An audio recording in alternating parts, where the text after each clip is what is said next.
Hi everyone, today's video is going to be about my current skincare regime, which I've kind of been tailoring over the last year. And whilst I do have acne prone skin, this is kind of geared towards a more combination skin type, because I do get quite dry skin around my mouth and chin area. However, I'm super duper oily up here and am prone to acne. So first things first, I'll do my night regime. And I will start my night regime by taking off my makeup, and for that I will use the No. 7 eye makeup remover. And this is kind of a I'm really sorry if I sound a bit congested. I've got a bit of a cold because I'm teaching at the moment, and everybody picks up a cold when they're teaching. But yes, this has got kind of an oil based bit at the top, and then when you use it you shake it together and it kind of gets all bubbly like this. And then when that's all together, I'll like quickly soak a cotton bud, and I use these ones from No. 7. And then when I'm taking my makeup off, I'll kind of like hold it against my eye for about 30 seconds so that it can break down the mascara without pulling at the skin around my eye, because if you're too rough with your eye area, then it can cause wrinkles. So yes, I'm quite gentle when I'm taking off my eye makeup, and then for the rest of it I'll kind of give it a quick swipe. But then I'll move it into the bathroom and I will reach for my Cetaphil Gentle Skin Cleanser. And this is a non-foaming cleanser, and I talked about this in another video, but foaming cleansers really aggravate sensitive skin and they can really strip down the oils. So this is non-foaming, and it comes out and it's kind of looks like a clear gel. And I'll rub that over my face and then wash it off, and that hopefully would get rid of the rest of my makeup that wasn't caught by the makeup remover.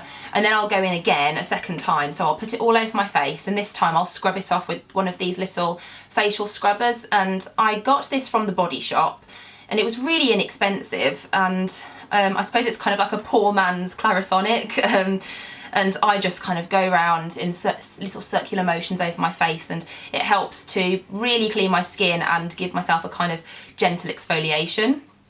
And once that's done, I will use my this isn't from Clinique, as you can tell, it's brown. This is my homemade toner, and this has got red bush tea, it has got apple cider vinegar, lemon juice, tea tree, and vitamin C powder in it.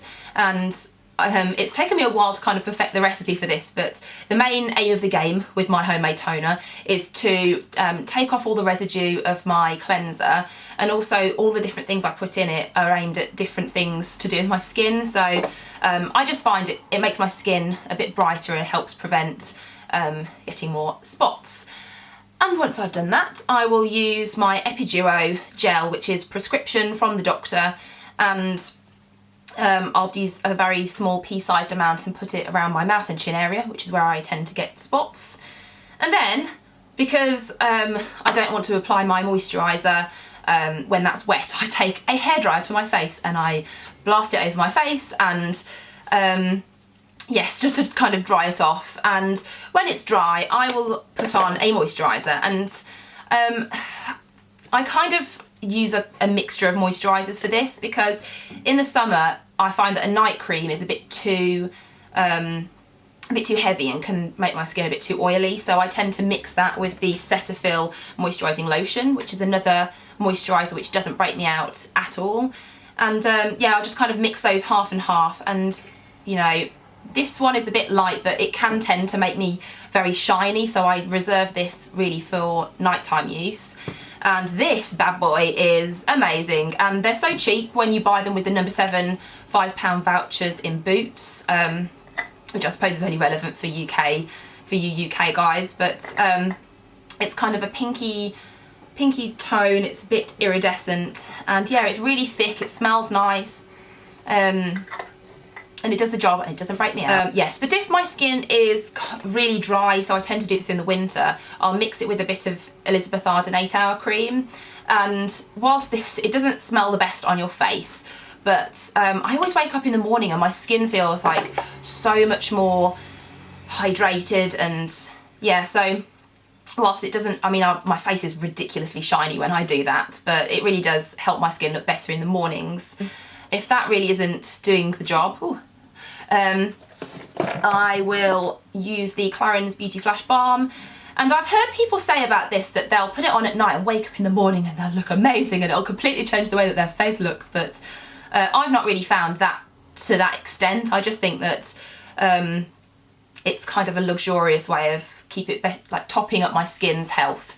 So yes, that's another thing I'll use at night. And then I'll move on to an eye cream. That's the last step of going to bed, and I will use the Clarins Eye Revive Beauty Flash eye cream thingy. And I really thought that this was going to be just like the Beauty Flash Balm, and it's not. It's much more like a lotion. It's nowhere near as thick. The colour's different, it smells different, and it claims to refresh, tighten and brighten.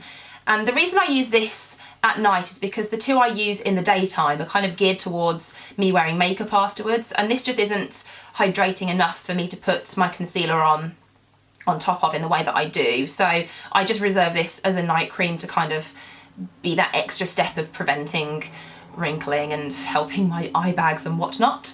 So that's the last thing, and then I will retire to bed. For my wake up in the morning regime, the first thing I will do is to wash my face, and I will use again the Cetaphil cleanser. And actually I forgot to say before, I was originally prescribed this by my doctor or my dermatologist, and I really liked it and I couldn't be bothered to keep going back for repeat prescriptions, so now I just buy it from Boots and it's like £1 extra. So yes, that's fine by me. So again, I'll use this to kind of all over my face when it's dry, and then I'll splash a bit of water on and I will use the little facial scrubber again. And about 3 or 4 times a week, I'll go over my face with the No. 7 Total Renewal Microdermabrasion Exfoliator. And I know that going to have a proper beauty treatment, microdermabrasion, is like really expensive, like up to £100 I think, and this cost £3 with the No. 7 voucher, and it's so good. It says that you shouldn't use it for more than like 5 minutes of doing this kind of thing, but I just use it as a really intensive exfoliator, and I do that 3 times a week just to brighten up my skin, and it really does afterwards. My skin just looks like less dead and more alive and more kind of plump, and I can't explain it, but I really love that stuff. It's very good. That's my second bottle. And then I'll pat my face dry with a clean towel, and I will go in again with my toner, my homemade toner. This looks rank, doesn't it? But it works really well, and I've actually semi-filmed a video of me making this, the recipe for it, so I'll link that down below if you're interested. And so I'll put that on a little cotton pad and swipe that over my face. So after that, I'll use a day cream, and the day cream that I've been using for about a year now is the Nivea Visage Q10 Anti-Wrinkle Pore Refining Day Cream with SPF 15 in it. And I really like this. It's fantastic for going under makeup because it's light enough to not be so heavy that my skin is kind of shiny, but it's also rich enough so that my makeup doesn't kind of flake like it does for some people with dry skin. And the SPF is just kind of an extra bonus.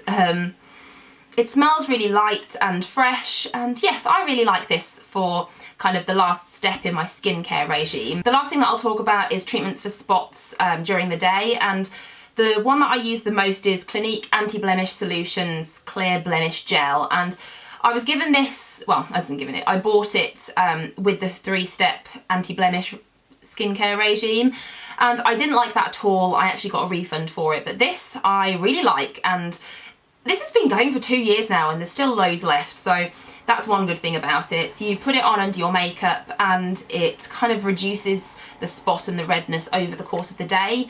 And if I'm not planning on, this goes on really well under makeup, if I'm not planning on wearing any makeup, I will use tea tree oil.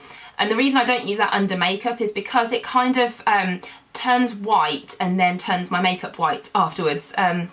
I can't find it to show you, but I just use like a little oil bottle. I bought that from Boots, and I'll just put that onto a cotton bud or a Q-tip and spot treat that onto any blemishes that I have.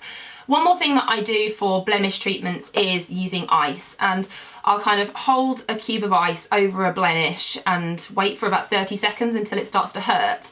And I don't know where I got the idea from to do that, but it works so well. It like takes down the swelling and the kind of 3D-ness of the spot. It also takes down the redness in the end. Initially it makes my skin quite red.